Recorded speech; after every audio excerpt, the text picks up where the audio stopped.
지금까지는 너희가 내 이름으로 아무것도 구하지 아니하였으나 구하라 그리하면 받으리니 너희 기쁨이 충만하니라. 이제 예수님은 가세요. 그리고 성령이 오실 것을 계속해서 말씀합니다. 여러분, 성령이 우리 안에 오시게 되면 이제 어떤 제자들의 모습이 생기는가 하면 제자들은 이제 예수님의 이름으로 무엇이든지 기도하는 삶을 살게 됩니다. 근데 말씀해 보니까 무엇이든지 구하는 것을 받으리라 이렇게 말씀합니다. 여러분, 여기 무엇이든지는 내가 필요한 것, 육신의 세상의 것을 포함하는 무엇이든지가 아니에요. 여기 무엇이든지는 진리 안에서 무엇이든지입니다. 성령 안에서 무엇이든지이고 하나님의 뜻과 말씀 안에서 무엇이든지이지 내 결핍, 내 필요 그걸 무엇이든지 안에 포함시켜서는 안 됩니다. 성령 안에서 말씀 안에서. 그래서 진리의 성령이 오시면 우리를 어디 가운데로 인도하신대요? 진리 가운데로 인도하신대잖아요. 그 진리라는 것은요, 하나님의 뜻이고요, 하나님의 말씀이에요. 그래서 하나님의 뜻과 말씀 안에서 성령이 오셔서 그것을 기도하게 하신다고요. 그러니까 그 무엇이든지 말씀과 성령 안에서 진리 안에서 기도하는 그것은 하나님이 다 응답해 주시겠다는 것이에요.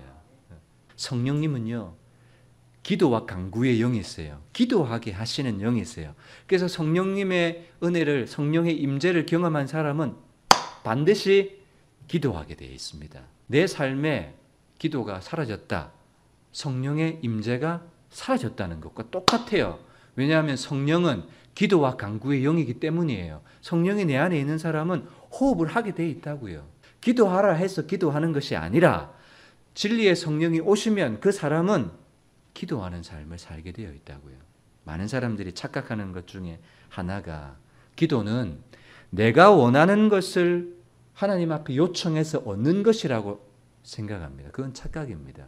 하나님의 뜻 안에서 진리 안에서 말씀 안에서 성령이 기도하게 하시는 거예요. 근데 성령이 없이 기도하는 사람은 뭐만 기도합니까? 먹을 것, 입을 것, 마실 것, 세상의 필요와 나의 결핍만을 기도하게 합니다. 근데 성령이 마음속에 임재해 있는 사람은 내 결핍이 궁극적인 나의 결핍이라고 생각하지 않습니다.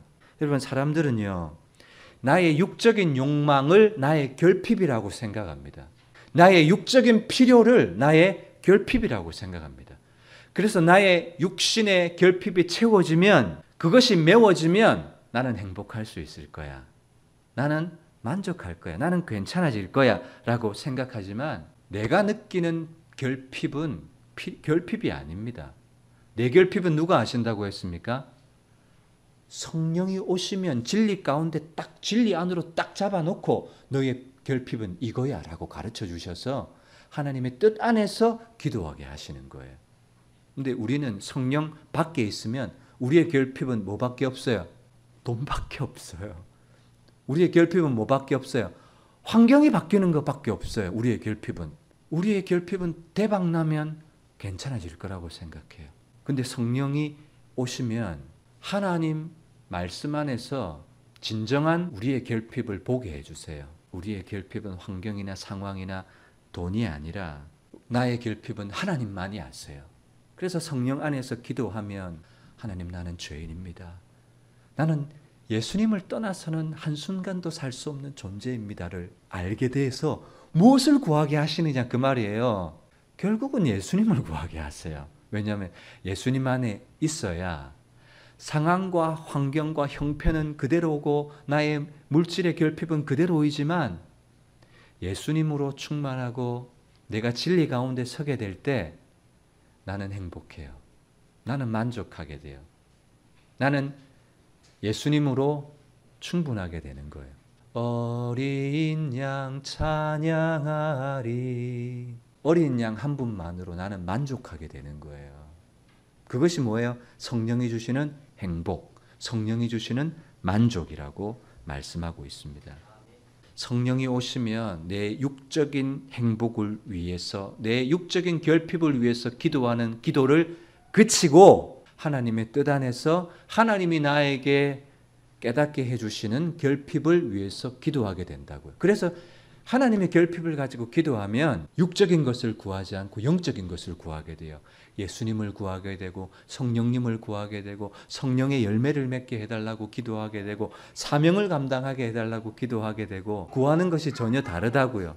요한복음 14장 12절 13절 내가 진실로 진실로 너에게 이르노니 나를 믿는 자는 내가 하는 일을 그도 할 것이요 또한 그보다 큰 일도 하리니 이는 내가 아버지께로 감이라. 예수님이 십자가에 죽으신다는 것과 우리가 예수님보다 더 큰 일을 한다는 것이 무슨 상관이 있어요? 예수님께서 십자가에 죽으시고 약속하신 성령을 보내주셔야 우리가 예수님보다 더 큰 일을 하게 된다는 거예요. 예수님께서 보내주신 성령으로 기도할 때 우리는 더 큰 일을 감당하게 됩니다. 성령이 우리 안에 오시는 것이 핵심인 거예요. 성령이 우리 안에 오신 사람은 더 이상 무엇인가를 묻지 않아요. 제가 설교를 준비하는데요. 예전에는 성령 충만하지 않을 때는 신학자들의 주석책을 참고해요. 열심히 책을 봐요. 근데 성령이 내 안에 충만하면 책들은 사라져요. 성령이 깨닫게 해주시는 감동이 있어요. 그 진리가 있어요. 성령이 내 안에 있으면 환경 때문에 일희일비하지 않게 돼요. 여러분들이 이 기쁨을 누리시기를 주님의 이름으로 축복합니다. 여러분들 속에 성령이 계시면 내 육체의 결핍이 궁극적인 결핍이라고 착각하지 않게 됩니다. 그 결핍은 채워져도 또다시 채워야 되고요. 그 채워진 것을 고수하기 위해서 또 안식을 빼앗기게 돼요. 돈을 가지면 행복할 것 같지만 그렇지 않습니다. 더 채우고자 하고요. 더 마음이 강팍해지게 돼요. 아굴의 잠언을 기억하세요? 나로 부하지도 않게 하시고 가난하지도 않게 해주신 것을 감사했습니다. 내 마음이 가난하면 끊임없이 세상의 것을 추구할 거 아닙니까? 내가 부유하면 교만해질 거 아니에요. 자신을 아는 거예요. 자신을 아는 거. 그래서 지금 있는 상황, 형편을 나를 아시는 하나님께서 최고의 형편으로 주셨다라고 만족하고 감사하게 돼요. 그 행복과 기쁨, 성령 안에서 누리는 기쁨이라고 말씀하고 있습니다. 그래서 여러분, 우리 뭘 해야 됩니까? 우리는 이미 조금 있으면이 현재가 된 사람들이 우리입니다. 여러분, 성령을 구하시고 다른 결핍이 아니라 성령이 우리 안에서 결핍인 거예요. 술 취하지 말라. 이는 방탕한 것이 오직 성령의 충만함을 받으라 한 이유가 바로 그것입니다. 성령이 오시면 저와 여러분들을 어디로 인도하세요? 진리 가운데로 인도하실 겁니다. 그리고 세상의 어떤 것과도 바꿀 수 없는, 빼앗을 수 없는 기쁨 가운데로 우리를 인도할 것입니다. 그리고 세상의 결핍을 위해서 기도하지 않게 하고 하나님의 결핍을 깨닫고 말씀 안에서 성령의 뜻 안에서 기도하게 하실 것입니다. 오늘 이 시간 저와 여러분들이 그 성령님을 구하는 은혜가 있으시기를 주님의 이름으로 축복합니다.